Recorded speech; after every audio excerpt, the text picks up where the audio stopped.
Welcome to another episode of the Swords and Sports Podcast. One man's commitment to bring the wildest fantasy author interviews to you. I am beyond excited because, as I already mentioned, I'm here to bring wild interviews, and this one went off the fucking rails. I am so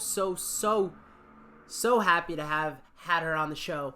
It's the one and only JD Evans. She is the winner of the self-published fantasy Blog Off 7, the illustrious self-published competition where 300 entrants, I felt like I wanted to say, so I was going to combine tree and ents, battle it out in Mark Lawrence's fight to the death for self-published supremacy.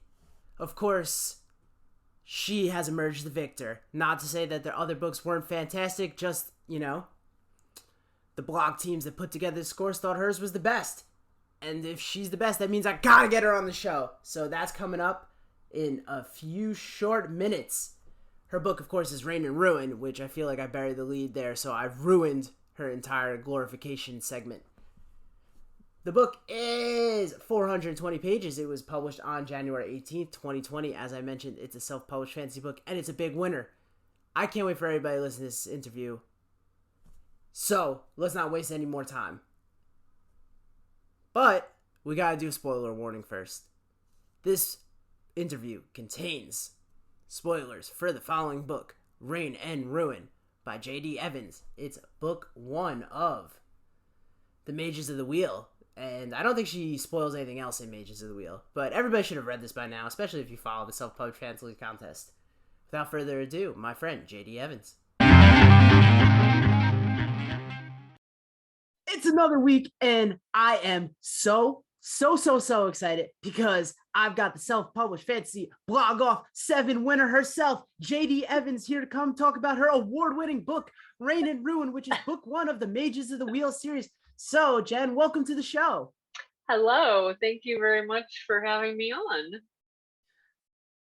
I can't believe it. I've got the SPFBO winner. It's a big deal to me. She's also 1/4 of the Swords and Corsets podcast, which former recurring guests of the show, Crystal Matar and Angela Board, and then one other person who I don't know. Sorry.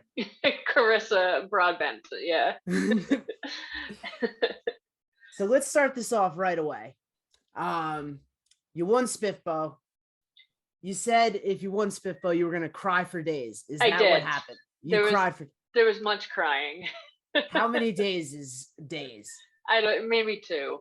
That seems like an appropriate amount of days.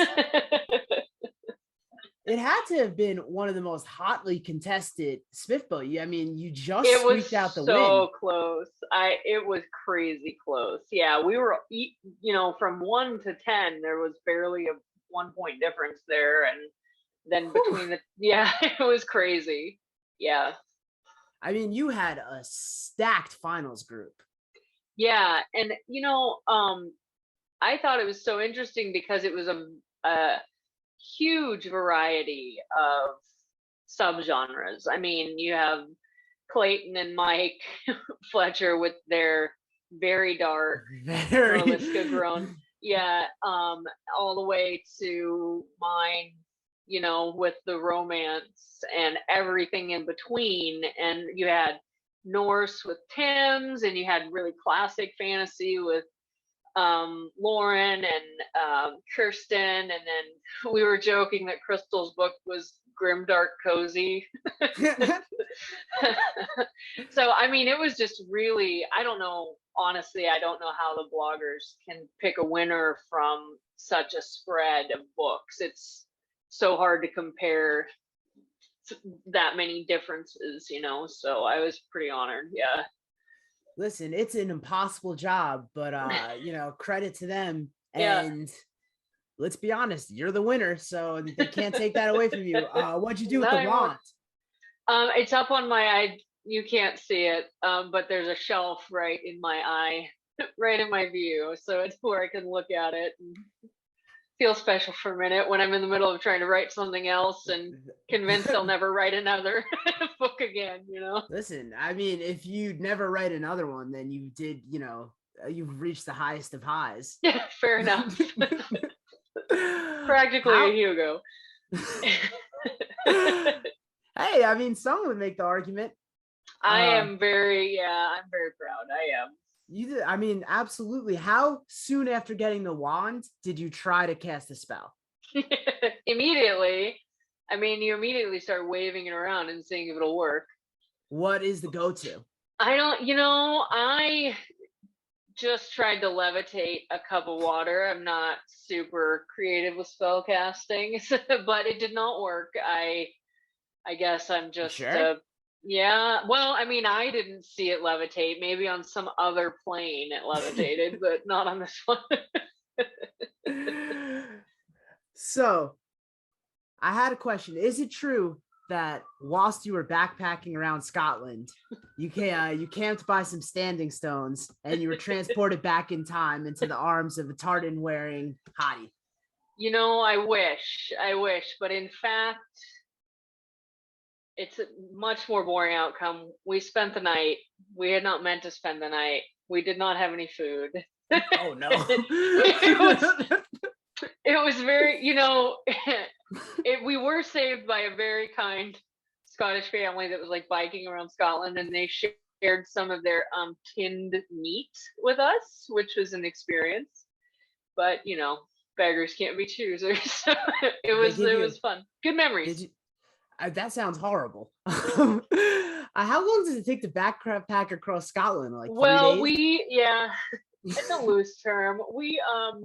It was a combination backpack, train, and bus trip, if you will. Okay. So I was there a month, and then I had my sister and a good friend, and they stayed 1 week shorter, respectively. So my friend was there 3 weeks, my sister was there 2 weeks, and we basically would like travel on a train or the bus from city to city, and then we would backpack or camp around the parks and things that we wanted to see in that area. So Is this the sister that's also an author? yeah, she writes. She actually writes in two genres. She writes epic, middle grade fantasy. Like we say that it's Lord of the Rings meets Lion King because the characters are griffins. Okay, that's So I mean my childhood right there. So that's a big yes, you're selling me. yes. You're And selling then it. she also actually traditionally publishes. She just had her debut YA contemporary will be coming out in July, and then she's working on a second one for them. So Oh no, she lives in two worlds. She's like Hannah she Montana. does, yeah, that, she does. that's beyond impressive. Shout out to her. Do we have the names of the book? Let's do some plugs here. We're trying to sell Yes, books so here. my sister wrote the series. The middle grade series is called the Summer King Chronicles is the series. It's a 4-book series. And then because so this is super interesting. It's a complete tangent, but my sister, she wrote that for middle grade, but she has a huge audience in the furry community. They like they like books with animal characters, with anthropomorphic animal characters, right? So she went with it, and they're very kind and welcoming, and she's been like, they just take really good care of her, and she's been to all these cons and stuff. And anyway, so she wrote this YA contemporary about a young girl that's kind of trying to find herself and dealing with various issues. And she's a furry, and she's an artist in the furry community. And the book is called A Furry Faux Pas, A Beautiful Faux Pas. Furry faux pas. I'm a terrible sister. This is She's gonna be so the mad at I was me. gonna say I was gonna say Well, it's had a couple of title changes, so she might forgive me. all right, I'm Probably gonna not. forgive. I'm gonna Probably forgive. not. The chances of her hearing this are pretty low, so I think you're all right. I don't know. She's super supportive, so she tries to watch all the things that I do. I wonder if she's gonna say the same about you. No, she's not. But Okay, she seems this is to it. very interesting. Is the furry book the traditionally published one? Yeah, it is. It What is. are So it's actually really, it addresses some mental health issues right. and coming of age and very, very typical YA contemporary stuff. And yeah, it's a good book. It's really Shout a good out, book. Yeah, shout out to yeah. her. Jeez, killing it. I mean, what Yeah. a superstar family we got going on here. Oh, that's us. Yep. This is funny that you bring up the furry thing because I saw in an interview you were talking about I'm gonna butcher your character's name here, It's Naomi. that's very close. Yeah. Shit. Shit. What was It's it? fun. What is it? So it's Naime. Naomi. You were really close. Yeah. I wasn't getting that. So you mentioned Naomi is like, classic character Twilight Sparkle from My Little Pony. And you were talking about trying to, appeal to the brony marketplace. So I think between you and your sister, you could really capitalize on the animals. Really capitalize on animal fetishes. We could, I suppose. Yeah, if we wanted to. Listen, it's just an idea. You don't have to go. You're not all gold. What is a frogacorn? Oh, yeah. Okay. So I don't remember are you familiar with the oatmeal? Okay, no. No, okay, it's a blog and it's a comedy blog and the artist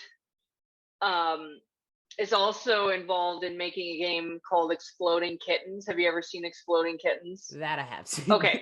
So I forget his name, but he has this incredibly distinctive style of illustration. It's very like blocky and silly. And he had this fantastic 4-frame piece about how normal people sell things and how artists sell things. And it was basically like normal people are in your face, like telling you it's the best thing and you need the thing and you want it. Whereas artists are like, I made this thing. And then somebody says, oh, I want it. And then the artist is like, oh, no, it's terrible. You don't want it. I'll burn it for both of us. And in the frame, this artist character is holding a little stuffed, like it looks like a frog. It looks like a unicorn. It's just a hideous monstrosity.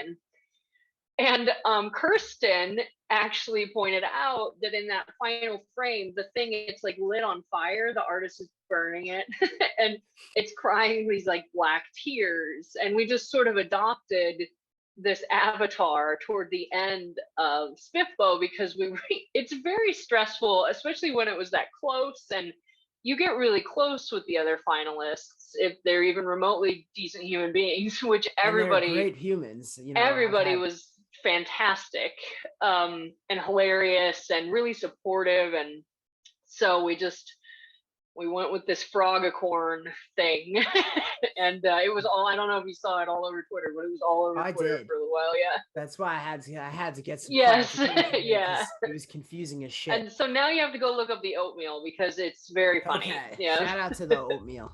Yeah, we're full of plugs today. Yeah, exactly. That is one of the things that I find to be one of the coolest aspects of SPFBO. Obviously I'm on the outside of it, but I have had the pleasure of now going through it with 3 separate groups of authors. And my biggest takeaway is just how close the authors get and how they're able to build this kind of writing community. And I think that's like one of the fantastic, like almost accidental perks of becoming a finalist or going through this contest. Yeah, I did not expect that in any way. I think if you enter any other contest, you like don't. Yeah.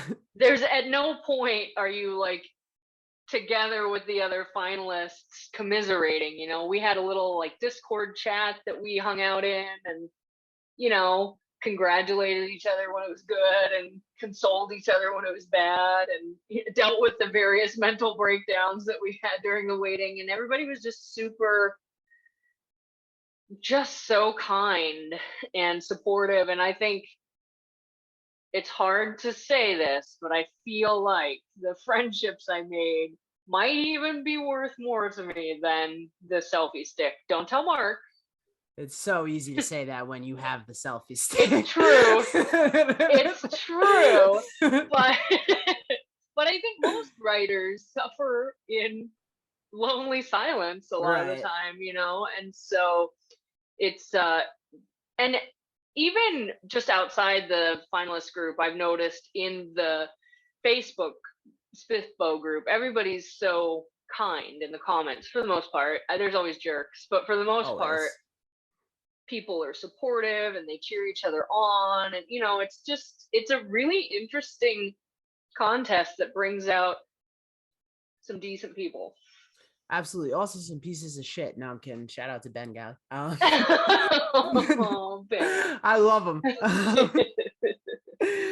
You've had, and it is true. I really think that is cool. That's like my biggest takeaway. I've had the pleasure of talking to maybe like 25 finalists, and Wow. that's really been like, all of them have said how great it is. And it's one of those, a rising tide lifts all boats thing. Is that the expression? I might have made that up. Yeah, that's it. Who cares? It's close enough. So I do think that is a really cool, like, organic, like, marketing that comes out of that. So Yeah. on the other end of that, it is run by King Mark Lawrence. What do you think he thought of? Shout out to Crystal for this one. What do you think he thought of the peeking dick? Oh, Crystal. Yeah, that's quite a scene. First of all, I want you to know that more than any scene in that book, that's the one I don't want to talk about. I'm like, I wrote that. We can forget about it. Anyway, I cannot. Honestly, if Mark read that whole book, I'm really impressed. It is not his genre, which is the same thing my father told me would be the reason he was not going to read it. And that's fine. I don't think you should read a book that you're not going to like for whatever reason.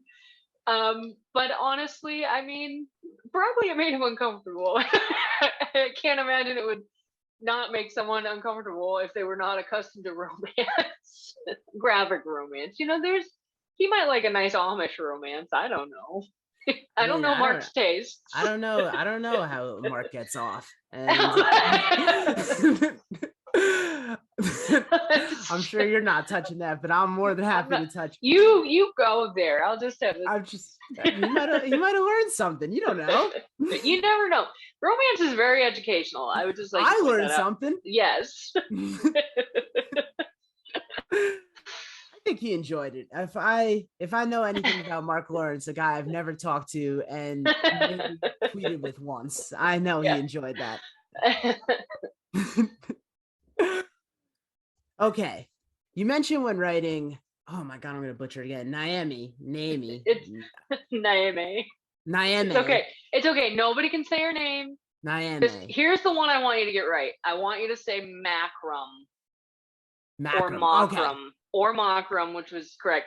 People call him Markham, and I never correct them, but it makes me crazy. So just say that one right and we're good. God damn, I said it to myself for like 5 days straight reading this book. Macrum. All right, we're gonna get there. So you mentioned while writing her that it was like playing chess against yourself. Now, when you play chess against yourself, how do you know who's winning? You don't. So, it's been a joke of mine, but like writing somebody that you want to be really intelligent and very crafty and like politically savvy when you are none of those things is hard. Writing's hard. If you're trying to do characters that are way outside of you, I think every writer puts some piece of themselves into a character, and that gives them some authenticity, and certainly there are pieces of Naomi that I took from myself, like just her emotional distance, just kind of how she tries to intellectually deal with things. But I'm the person that doesn't think of a snappy comeback until 3 days later, and I fall apart in confrontation. Like, that's not me. I would never be able to do what she's doing. So I had to really think through. And then you also have to balance that with it not being too cheesy, like the end of a high school musical or something, where you tell off the principal and everybody is happy at the end. So and I think I succeeded at that in a lot of it. I do think there are some parts where it was a little cheesy, but you're gonna be your harshest critic, right? Exactly, yeah. But so I had to basically be her and also the villain, who I also wanted to be very intelligent, and make one come out on top in various scenes realistically, because you also don't want the dialogue to be like, here's the villain twirling his mustache and here's the queen, being perfect in every way. Right, So, right. it was tough. That was hard. But there are aspects of characters in other books in the series that were just as difficult. Like the third book has a character that's very like femme fatale, and that was almost even harder to write. Like it's just, you just stretch and grow, I guess. Right. So yeah. When you're playing chess against yourself, though, what opening do you use? Oh yeah, I can't play chess. Let's play checkers. I think you'd like win. are you familiar with J.A. Andrews, her books, No, like the I'm so. Keeper Chronicles? Okay, so she's a very good indie fantasy writer, and I just recently made friends with her, and she's like talking about learning to play chess, and she's doing it with a teacher and online, and I'm just like, Oh that is God. really cool. I remember that the pawns can move one space and the knights do a little L shape. That is. Hey, I'm sorry listen. to be disappointing. That's This is a. why That's a it's hard lot. to write Naomi. I can't even play chess. Yeah. Well, yeah, playing chess against yourself and not knowing how to play. That's tough. That's tough for See, anyone. I told you it was hard. Yeah. On a completely unrelated note, how many planes have you jumped out of? 13. That's too many planes. It was way too many planes. I did That not is enjoy it. terrifying. What do you mean It you didn't was. enjoy? You did it 13 times. Was it? Oh, it's Well, part of your job. I did not have a choice. Yeah. That's when it's not Yeah. enjoyable. Yeah, they just so the first one I jumped out of, I didn't actually jump out. They kicked me out. Because they don't have time for you to like ponder the decision. It's a So bad one. It's a bad decision. yeah, and then it was that, I don't know, maybe the third one. You have to do a jump to clear. If you just like step out, what happens is you roll off the side of the plane. That So sounds you hit bad. the plane and you like, and that happened to me on one. It was terrible, terrible. Yeah, and it's not like the nice parachutes that they give normal people, that like that you come down slow and you can land all cool and Yeah, like paying running or customers, standing. not. It's like a car crash every single time. Most people that do it for years and years, they actually lose inches in height, What? because so they teach you to fall. You hit your feet and then you like fall, feet, knees, butt, but you just fall, and it's It's terrible. horrible. I don't have Well, any you inches to can't lose. really. It's the whole point of it. A military jump. I'm not going to pretend we're really going to be jumping into war anytime soon, but in the before times, when it was a high tech kind of war thing, you didn't necessarily want to be drifting slowly through the sky I could see how to that your, would be, you know what I mean. So not ideal. yeah. Yeah. But That yeah, it was interesting. I did not used to be afraid of heights. As a teenager, I was a rock climber. I loved it, and then at some point in my adulthood, I gained sanity, I guess. Yeah, And probably from being traumatized from hitting into the side of a plane well, it was 30,000 feet. before that, and then I had to Okay. work through that sanity to get out of the plane. So Oh, it was rough. sorry, Yeah. sorry for making you relive your traumas Oh, here. it's fine. It's fine We now. It's we're it's all ends of we're all ends of the spectrum on this show. Let's completely shift gears because that sounded horrible. Okay. I've heard Yeah. some interesting descriptors of your book, and Oh. I have some two good ones, and I wanted to know if there was some other ones I was missing. Oh So boy. this one I liked. I think I like this one. This one's not. The next one's better. Smutty penis book. Not great. Whatever. Um It's interesting. I was having a talk with one of my fantasy romance friends about the word smut and how it's kind of traditionally been not a nice word, I like you it. know? I say, Well, yeah. So I will tell you that in the romance community, it is bandied about with great enthusiasm. It's a mark of a good job. If your book is smut, it's good. So that's how I'm going to choose to interpret that comment.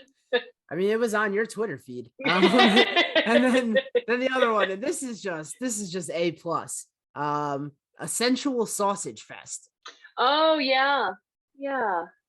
How did we get there? I almost need the context for that. I was proud of that one, That one but is I don't fantastic. remember how I got there.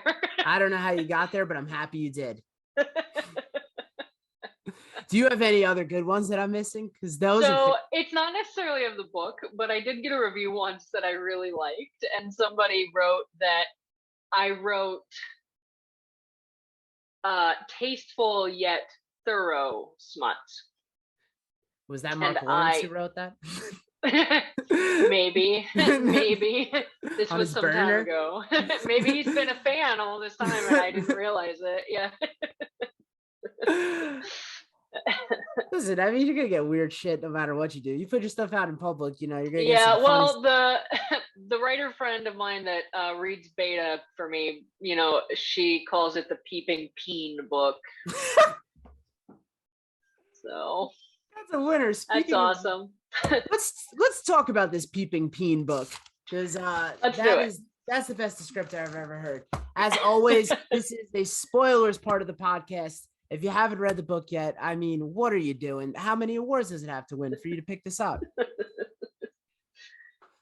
I'm not gonna start with the dick questions yet. Those okay. We gotta work into that. Absolutely. All right. My question about veriters, right? They can read minds. That's they can pull memories, right? And it has some drawbacks, some would say. But what if you just pulled the memories of only super smart people? I mean, I could see that being a benefit. I think that the drawback is that, and I actually wrote a book about Omar, Naeme's father. So if people want to know more about the drawbacks and benefits of being a veritor, that is the book to read. But I suppose you could just draw smart memories. One would hope so, but really the cost of pulling the memories in is that it begins to fracture your mind, because your mind fractures into smart people's minds. And now you are a legion of smart people and good ideas. Could be good. Well, there's a loophole I didn't think of. There's the problem is, like, they keep getting, like, you know, criminals or potential criminals. These aren't the people's minds. These aren't the people's memories I want. Fair enough. I got my own trauma. I don't need someone else's. Yeah, me and you both, brother. I don't think that would be a job I would care for. Thanks very much. What did Macrum's brother think was going to happen when he threw him in the prison? There's a lot of delusion there. The man has made it to adulthood riding on a delusion boat, so it should not surprise us that he thinks that Macrum was going to stay there. Macrum's been well behaved for most of his life. He's been great. He's up to this point, and so Kindness is operating under the assumption that it's just a one-time misbehavior, much like new parents when their toddler throws that first tantrum and they're like, this is a one-time deal. I'm an amazing parent. The kid will see the error of his ways and we're good. And that's what he thought. It was a one-time tantrum and he would stay in jail. You know what, though? If you've established a pattern of discipline, you know, it is reasonable to expect.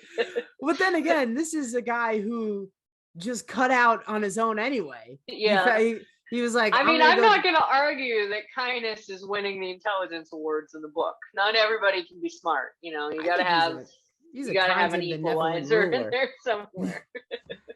I was a big fan of his. I thought he was doing a good Oh, job. okay. All right. Well, Um, your taste is questionable, but I've been told. All right, my man. What was Tarek smoking in the beginning? What kind of drugs is he on? Derek, it's my fantasy version of tobacco. It's iron grass. So Iron I grass. Well, I know people do have iron deficiencies, so I do it's think that true. there's I mean, it beneficial. could be a healthy, he could just be trying to compensate for a deficiency. It's true. Yeah, in uh Turkish history they use something called the nargile. I think most people have heard of a hookah. And Ooh. yeah, so it's just a tobacco product that's got a fancy fantasy name. Don't call me out. I'm thinking if you put iron grass in a health food store and you said people you had to smoke this, it could be complete bullshit and people would do it. Yeah, or you could sell it in shots like wheat grass. Oh, that's a good point. But Yeah, the fun is getting high. that's true. I thought this was why he was always hungry, but it's tobacco. It's tobacco. So It's not tobacco, it's marijuana. Could have been hashish. there you go. Now we're cooking. Can you trust a sultan whose favorite juice is pomegranate juice? I think pomegranate juice is delicious. I feel like this came directly from your own interests, but if I saw that on like a profile, I'd be like, red flag. I'm not voting for this guy. I'm out. I'm out. That's a well, psychopath. what kind of juice should he drink? Oh shit! I didn't think Yeah, that far. exactly. I was gonna say apple juice, but I'm an adult. Yeah, so it's the Mediterranean. We got to go with it's a Mediterranean-esque. We got to go with something that. I don't even know what kind of fruits they have there, which is gonna make me seem like an ass. Pomegranates. It's just pomegranate. So by default, it would have to be. It's the only thing they grow, pomegranates. The only thing. Okay. Is Tarek wrong in saying that there's no pride in admitting to wiping another man's ass for half your life? There could be some pride in it. I mean, it really depends on, where you get your self-confidence from. If you love what you do, you've never maybe you're a caregiver. I don't know. maybe it's dictated by society. I think in some cultures, wiping another man's ass would probably be considered really respectable. Listen, depending on the reader, that could have been the smutty part of the book. It's true. It's true. What's up with the crazy prisoner dude? Like, what happened to him? Where'd he go? Which one? There were a couple. The one that peed on Macram? That shit was funny.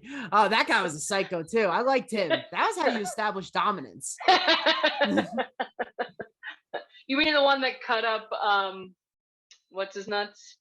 That when they were escaping the prison or going through the prison? Yeah. While he was in prison. So I imagine he's still there. Oh, that's sad.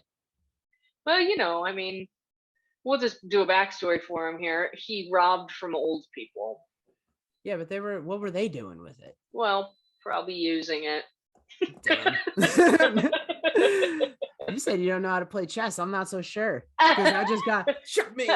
Yes, complete checkmate right there. I like that peeing on Macram. I thought, listen, sometimes you can't just punch the bully in the face. You got to establish dominance some other ways. Well, and I really just don't feel like you can write a prison scene if somebody's not getting pissed on. This book had some hidden smut in it. I'm just besides the obvious stuff. Okay. This is a classic trick. As Naomi and Macram are, they're going through their will they, won't they, and she's holding his face, right? And if you are listening to the audio, this looks better on the YouTube. and she's holding his face, and she's like, "Oh, I love you, blah blah. I'm not gonna say it." And she's just like, "We're just gonna be friends." How many of your close friends do you hold their face lovingly? That's an old trick.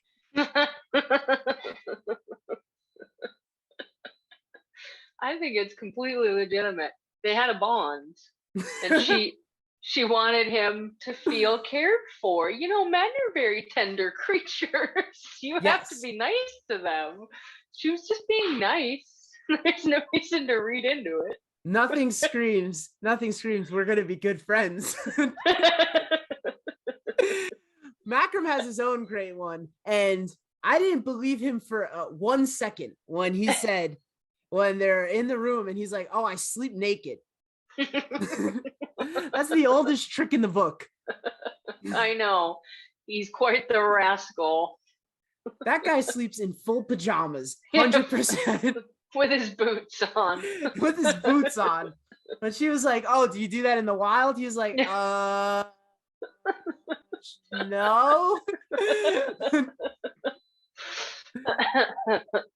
That's just a classic. I mean, maybe he jumps up naked from his sleeping bag or whatever. That's a good point. Fancy Turkish word I used, and to go to battle if they are attacked in the middle of the night and he's sleeping naked. Isn't that establishing dominance too? And it is. And it is noted. I do want to point this out that he's not a morning person, but his dick is. So he would be ready to go right away. I feel like that's true of a lot of guys. We'll ask Mark. I hope Mark never listens to this. No, Well, I hope he never reads my book. So I hope he does. Are you kidding me? And I'm gonna send it to him. I'm gonna send this to him. Oh, great. Hey, Mark. I've sent him clips before. Have you? I don't think he's a fan. Well, I mean, listen, if you're ready to go right in the morning, you don't have to pull your sword out right away. You got some time. It's true. There's something to be said about always being ready. Fence with whatever's at hand.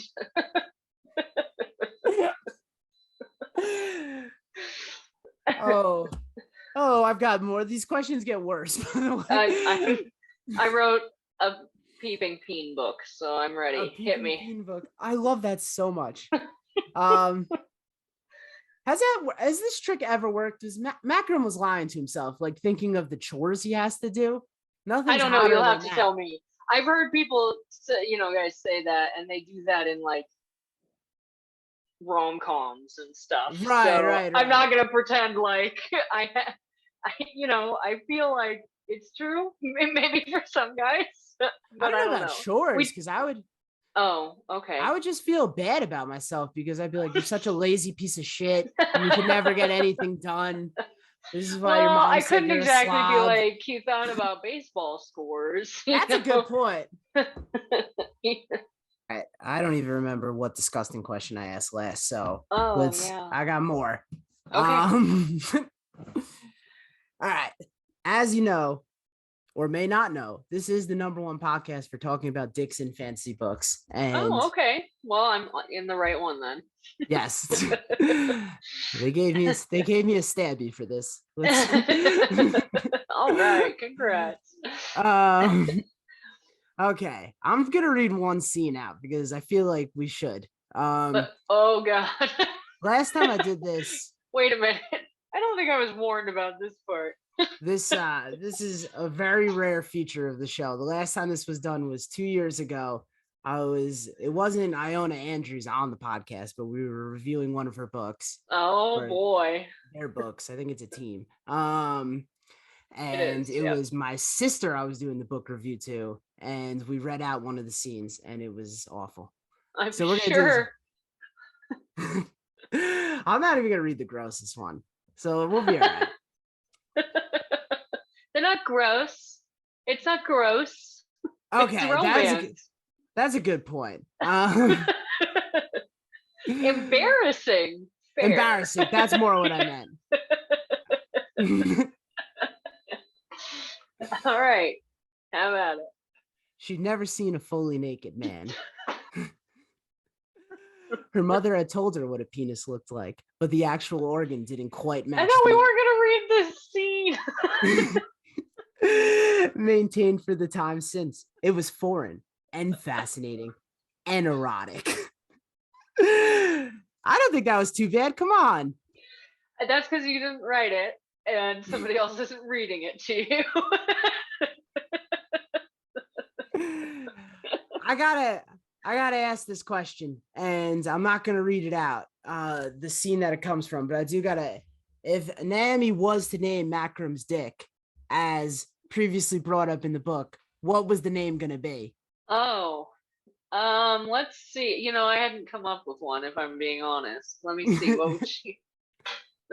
Let's say Little Destruction.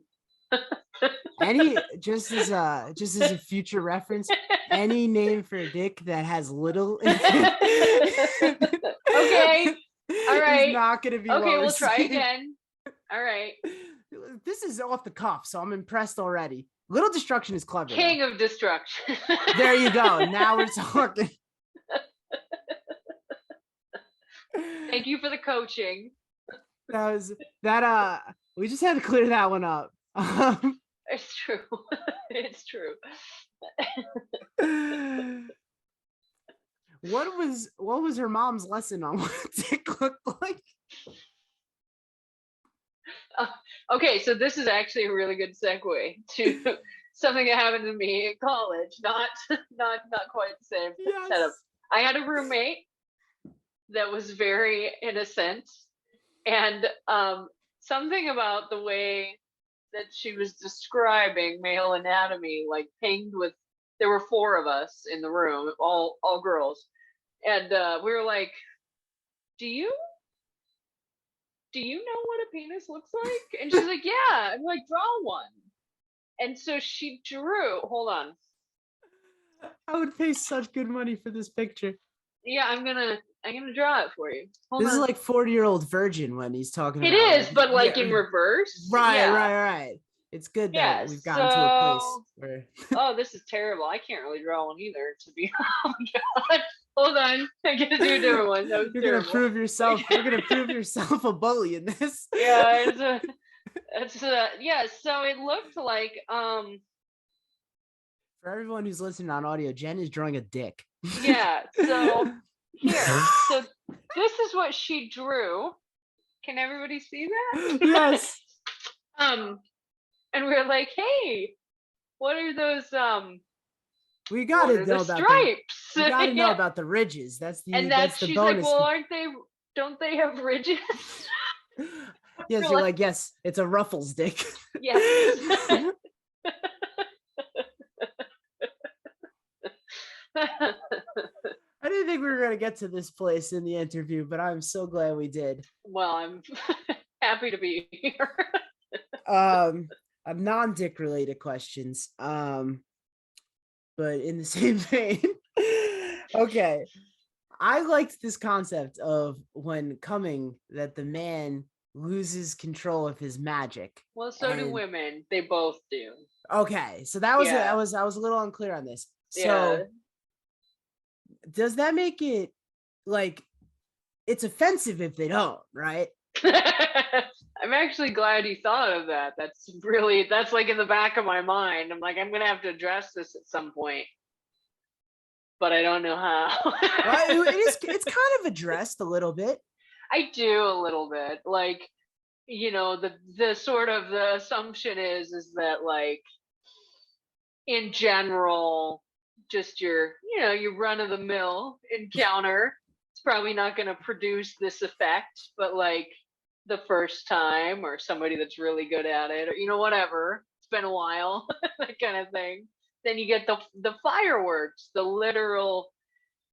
If you're on the fence about reading my book, the sex is magic, like literally magic. So there, listen, go buy it. He wants.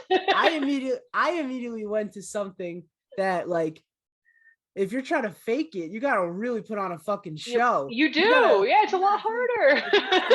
you're like a fire mage. You gotta like throw a fireball out. You gotta be like, oh, great.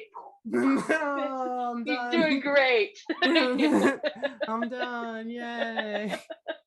That was all I thought. I was like, oh my god, that's gonna be so depressing. That's gonna be so obvious. There's just average Joe out there somewhere disappointing everybody. You got, on the one hand, you've got Macram thinking of fucking chores, and then you got Amy throwing out like fake wind, like making like a door shut or some shit. This is 20 years down the line. She's in there, she's just blowing on his face.